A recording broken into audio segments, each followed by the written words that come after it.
Director of the FBI, Jim Comey, and Director of the National Security Agency, Admiral Rogers. Thank you both for being here today. The fact that Russia hacked U.S. election-related databases comes as no shock to this committee. We have been closely monitoring Russia's aggression for years.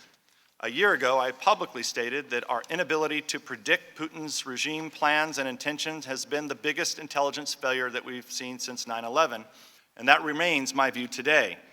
However, while the indications of Russian measures targeting the U.S. presidential election are deeply troubling, one benefit is already clear.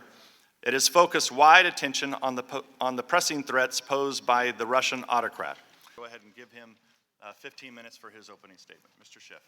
Mr. Chairman, I thank you, and I also want to thank Director Comey and Admiral Rogers for appearing before. We know there was not a physical wiretap of Trump Tower. However, it's still possible that other surveillance activities were used against President Trump and his associates. All surveillance activities have followed all relevant laws, rules, and regulations. Last summer, at the height of a bitterly contested and hugely consequential presidential campaign, a foreign adversarial power intervened in an effort to weaken our democracy and to influence the outcome for one candidate and against the other.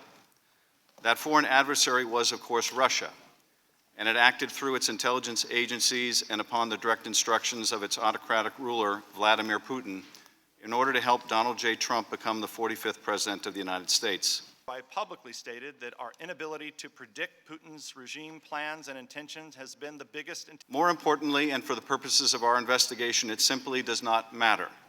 What does matter is this: the Russians successfully meddled in our democracy, and our intelligence agencies have concluded they will do so again. Such gravity that it demands a thorough investigation, not only by us, as we intend